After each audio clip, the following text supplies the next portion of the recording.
The biggest name. You're locked into JJ and Alex. With the insight and analysis on the teams you can't live without. Presented by G2G Bars. This is 97.5, the KSL Sports Zone.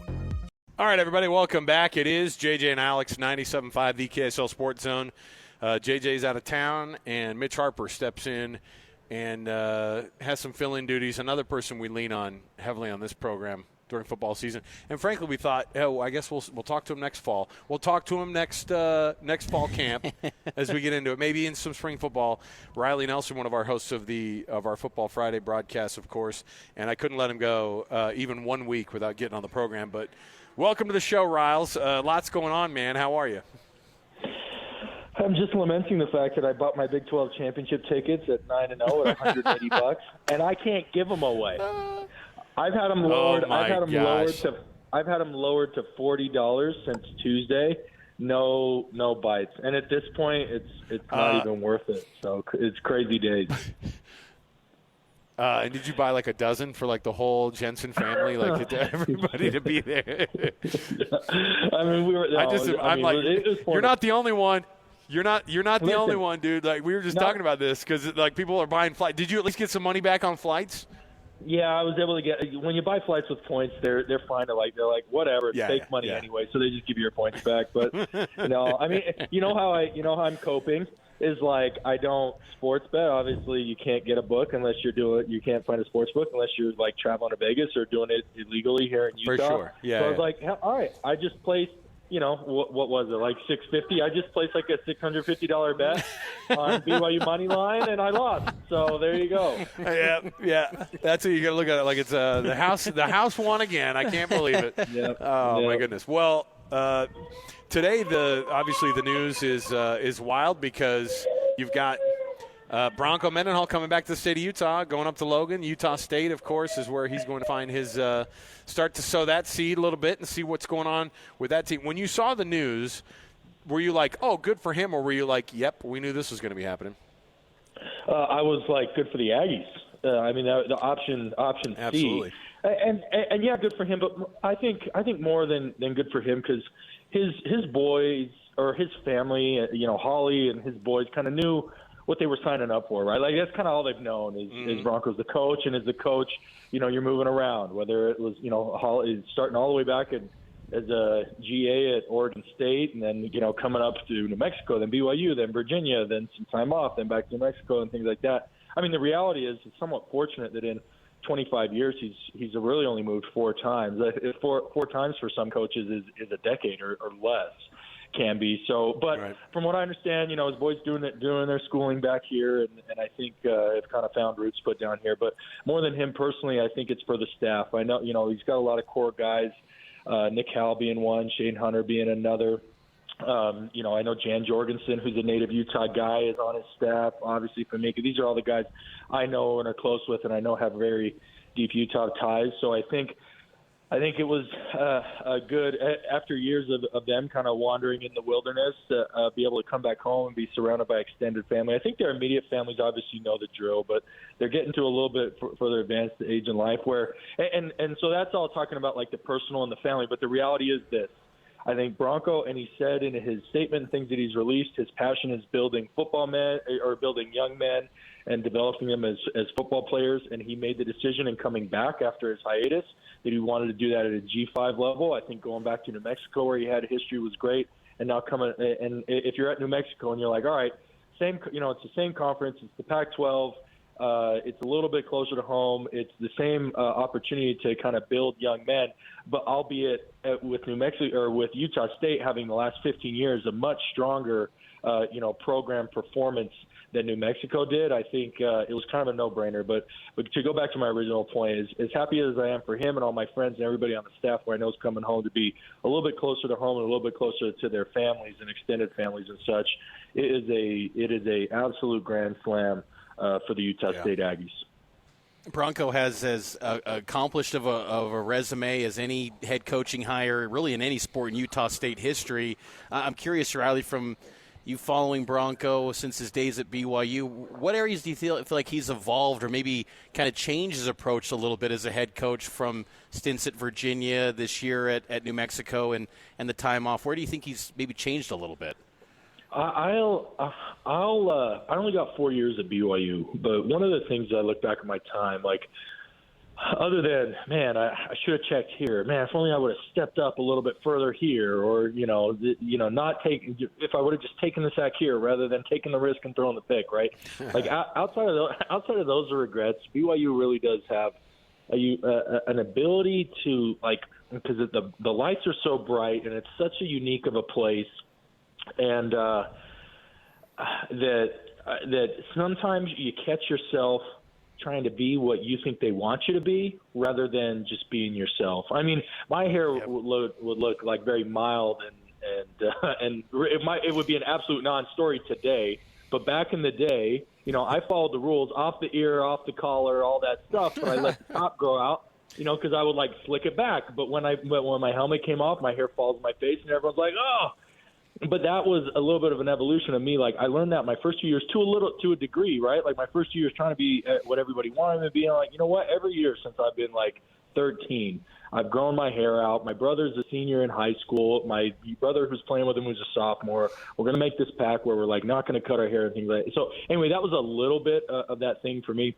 The question was about Bronco Mendenhall, which, going back, one of the biggest things is you can call it mellowing out. You can call it this and that. But when I talk to players, and of course, everybody, as not just as football coaches, but as people, we evolve over time. But when you talk to his former players, like especially down in New Mexico and even back in his early days, they talked about like how he was kind of funny, he was kind of like bust your chops and all that stuff, and we didn't hardly get any of that at BYU. And I think part of that was him being the head guy and all navigating being a head guy for the first time. But I think the other part is just like a little bit of those circumstances. I think all that is gone. I was able to spend some time on the weekend with him when New Mexico came up and played Utah State, and he is his mission as far as what he wants to do as a football coach is as clear as it's ever been, and any kind of filters or lenses that he's put on himself as a person or personality are pretty much completely gone at this point. So I'd say he's a more open, a more free, a more unfiltered version of Bronco than the guy that coached me 15 years ago, but in the absolute best way. The circumstance is totally different, and he made those adjustments. I mean, that was his first. The other thing was it was his first head coaching hire. It was like he comes in. It's his first head gig. And by the way, when you come in, the board at BYU was as serious when they interviewed him at the church office building about making sure the culture was understood, because I was at BYU as a student when Gary Croton led that program into a little bit of darkness, not just from a winning perspective, but the culture was not good. It was not looked at. It was not BYU. It did not feel like something that the school wanted to prop up and have as the quote unquote front porch, coming into the school.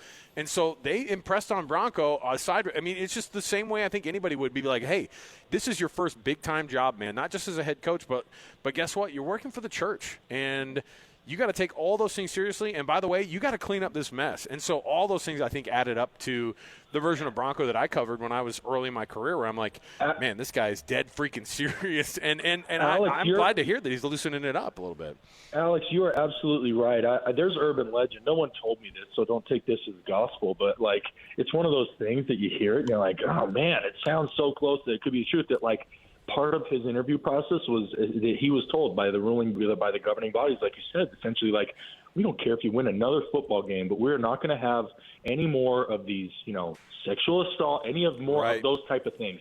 And during Broncos, and by the way, mission accomplished. I mean, we had some tussles. When I was there, I think the worst thing was some guys got in a tussle in a parking lot at a Rancheritos, right? And I know there was a couple players that maybe had some substance, like I think there was maybe one DUI during his time there, and then some general honor code issues, which were not criminal issues. So, like, undisputed mission accomplished by him. But I'm excited to have him come back, and the opportunity that he has in the new Pac-12 in the coming of the new Pac-12.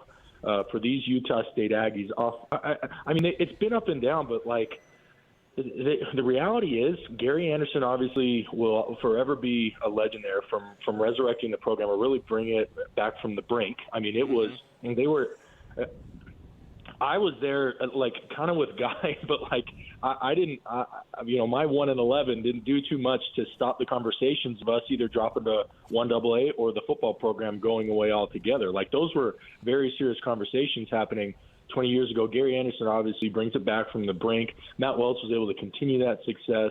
And then, really Blake Anderson and Matt was maybe a little bit up and down, but Matt was for the most part up. Otherwise, Texas Tech would have never hired him. And then Blake comes in, and Blake was a little bit up and down. But, I mean, they have that 11-win season with Bonner and crew, and they beat Oregon State in the LA Bowl. And the reality is they haven't put together a complete product, but it's never reverted all the way back to the way that it was back in the early 2000s. And even in Blake's bad years, and obviously that didn't end the best as what went down this summer, but even in his bad years, they were at least a fun product to watch, right? They had players who were going to have a chance to play at the next level, and they were running systems that were like innovative and interesting and intriguing.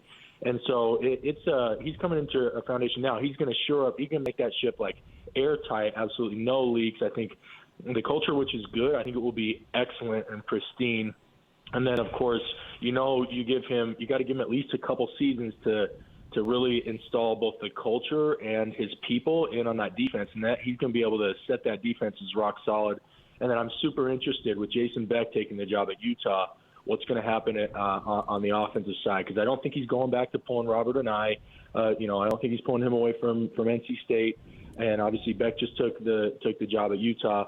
It's so much so that I haven't heard anything of what he might do on the offensive staff, but I did watch quite a bit of Aggie football this year, and if he retains the current guys, I know they were in a co-OC relationship, but between Cooper Bassett and Kyle, I think it's Cephalo, if you guys can help me out with that name there, like between those two dudes, like I take a good hard look at retaining them for what they were able to do in like an interim position and the production they were able to have, even if the win-loss wasn't quite there for the Aggies. I do want to ask about the Jason Beck hire too at Utah and where your thoughts are on that. But before, I do want to ask if when you did go up, because I remember it was on one of our Football Fridays, and you're like, dude, I'm going to meet with my old guys up there in Logan, and we were like, oh, that's awesome, that's great, because you got to go up and have dinner with them. Was any of that discussed at all? Like, hey man, are you thinking like what if this job opens up? Was that talked about at all, or is that kind of like one of those things where you're like, yeah, you don't talk about that stuff when they're already coaching in another place? No, I tell you what, it was discussed. It was discussed up in my family's been a long time, and we kind of cobbled together our money to be up in that cool little where they have like the heaters and stuff. Which, by the way, I was telling my grandma, my kids' grandma and grandpa. I was telling my parents, I was like, hey, when I come up to watch Bronco, we're sitting down out. We're not watching a football game with heaters. We're going to get in the snowsuits and the blankets, and we're going to go down and watch a real – no. But it's crazy how much that stadium's changed. But there was definitely some talks up there. But truth be told, in Aggie land, and I have a lot of family, not just like my brothers and dad and brother-in-law and things like that, but like also I got a ton of cousins and then friends and high school friends and everybody running around. At that time, like Aggies were all in on Jay Hill. And obviously, as anyone who's followed this process knew that like they went after him first, but after that New Mexico game, where New Mexico has been a complete doormat these last few years, and they saw the fight of that New Mexico team coming in like ragtag, underdogs and taking on the Aggies, which was, I think the Aggies scored like 47, 48 points that game, and New Mexico, a last-minute game-winning drive to beat them in a 50-something to 40-something shootout. I think that opened up a lot of possibilities. And also, especially like seeing post-game, you guys should have seen it, like the huddle of people and family and friends of supporters that New Mexico coaching staff had up there. I think it did kind of implant in the minds of the Aggies, of the Aggie boosters and fans, of being like, I wonder, if we could get him a move a little closer to home. But as far as what those guys know, I mean, we talked about we were talking about, because like a guy like Shane Hunter, right, was coming up from Utah Tech. It was kind of I already kind of said this analogy, but them leaving the promised land of, or them leaving like the Jerusalem to go wander the wilderness while Bronco went up to Montana, and everybody, from Nick Howell going to Vanderbilt and being the doormat of the SEC to like Jason Beck going up to Syracuse and lighting the world on fire, but then Shane's at Utah Tech. Famika and I, the O-line coach, takes a job at Campbell, which I didn't even know where the heck that was. And then all those guys getting the gang back together at New Mexico and how much fun they were having, kind of putting that team together and getting better week by week. More conversation like that. I had no indications of that. And I'll be quite honest, like I say that kind of from a family community perspective, the staff as a whole is kind of coming home. I'm somewhat surprised by this move because I thought Bronco going to New Mexico was the version of him going home, right? Like that was where he made his name for himself as as an elite college football coach, albeit as a defensive coordinator. And so that's why, again, like every Aggie fan I've talked to, and myself as a kid who's grown up as an Aggie, and tickled pink that they were able to land him because I think it's an absolute knocked it out of the park. Riley, just to kind of follow up on, I mean, you brought it up that 20 years ago the program, where the state of the program was in a tough spot. Now they're getting ready for the Pac-12. They poach a head coach from a program in New Mexico 20 years ago that was riding pretty high with Rocky Long, and now they're much higher on the pecking order as far as realignment and resources go. What's next? Like, what should Aggie fans expect with Bronco beginning in 2025 and maybe long term in the 6-year contract? Do you think he could get this thing to the top of the Pac-12? You think? I do. I mean, look, and this might be a little bit of Aggie blue goggles, but like they're looking at what Boise and where the committee has Boise ranked and all that, and the Aggies have been there, right? Like Blake Anderson beat Boise, Matt Wells beat Boise, Gary Anderson beat Boise. So they feel like they can compete with the tops of those conferences, and they feel like they have a guy who, and they have no reason to suspect otherwise because they look at Bronco Mendenhall, who went to Virginia, an unapologetic basketball-only school, and within 4 years has that dude winning the Atlantic Coast Division in the ACC, giving Clemson everything they could handle in the ACC championship game, who then goes on in the 14 playoff, and they go and play in the in the Orange Bowl. Like Virginia in the Orange Bowl, like come on. So all Aggie expectations are, you give Bronco his 3 to 5 years, and Boise's going to be the king of the new Pac-12. I mean, look what happened this year, and obviously this staff isn't scared of Washington State, Oregon State, because New Mexico goes up and beats Wazoo and on the Palouse, right? So like. It's crazy that new Pac-12. I think Boise's on the throne. They've got the crown until proven otherwise. But Aggie fans feel like Bronco gives them the best chance not to just beat them in like a special year or catch Boise on a down year, but rather compete with them season in, season out for the top dog in that conference. And obviously, I don't want to be dismissive of other programs like that, that have competed perennially, like maybe a Fresno or a San Diego State or something like that. But the reality is you've never had a coach with Bronco. You guys have talked about it, with his bona fides, with his resume. So they feel like this is their absolute best chance, not just to catch lightning in a bottle, but to have him sustain success and competition in the conference over the long haul. And the other thing is, Aggies are always a stepping stone. Well, guess what? Bronco's already stepped up to the top. He's tasted what it's like, the P4 and the money and the high salaries and all that stuff, and he's choosing to be here. Which the other reason they have for optimism is essentially like we hope, barring other unforeseen circumstances, we have this guy until he wants to be done coaching, and hopefully that's a long time. Riles, real quick, your thoughts on Jason Beck going to Utah as their OC. We were just talking about how wild it is to see a Jason Beck offense facing off against a Jay Hill defense next year. That'll be tons of fun. I love just the I think it's like Michael Scott messes it up, and I'm going to butcher it even more. But he has the turntables one, but doesn't he do he messes up what a tangled web we weave.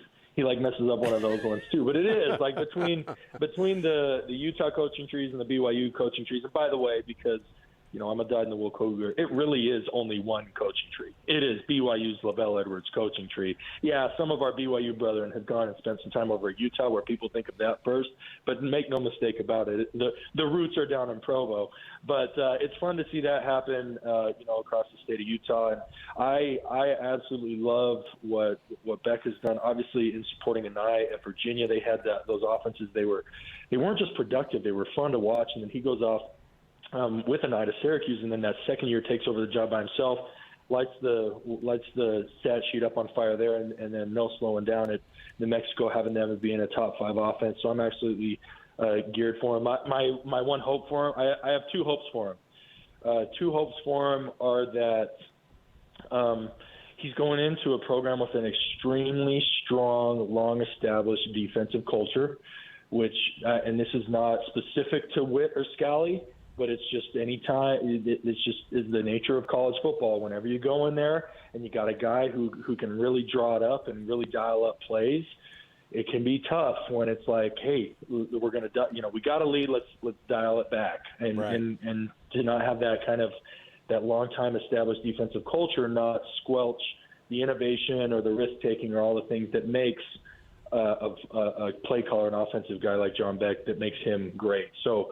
But I'll be honest, I think I think 15 years ago that would have been true of Witt. I think 2025, which would be next season, 2025 Witt, we were talking about the evolution of Bronco. I think Witt's evolved too, to where I think Jason's in a good spot there. And I got to imagine, from what I know of Jason, he probably had to, ask that question straight up during the interview process. And then second thing I hope is very rough and tumultuous season, really back-to-back seasons for the Utes offense. There hasn't been an established quarterback, and so a lot of the skill players have gone and sought their success elsewhere, become disillusioned.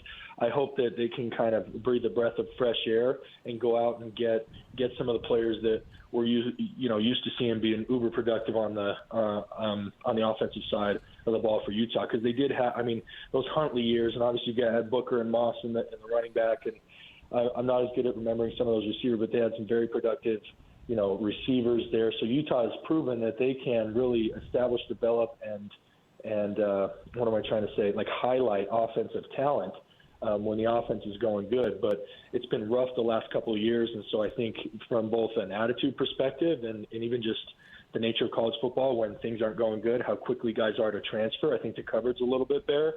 So I hope culturally as the kids say, they let Jason Beck cook, and I hope that between now and the start of next season, they can really get some players in there who are going to let go of the past and be excited to embrace everything that he brings to that offense, because I think it has a chance to be pretty special. He's one of the lead sponsors of the Big 12 championship game. He is Riley Nelson. Join us on the program, Riley. We hope that you, at some point in your days, will be able to recoup those funds back from Brett Yormark and his crew. So thanks for joining us today on what has been a wild Friday, and of course, it's just part of what the college football, the turntables in college football. So we appreciate it, man. Have a good one and enjoy the time with the family, man. Thanks, Riley. Always a pleasure. Good to talk with you, Mitch. Alex, have a good weekend. All right, you too. How much did he say he spent? $600 and something? $180 per ticket. So, and then he can't even get bites on the $40 he listed the tickets for. That's tough. So tell me then. Is Iowa State a great draw in that game? Abso-freaking-lutely not. I thought they were going to be, but apparently not. Nope. All right. Stay with us, 97.5 The KSL Sports Zone.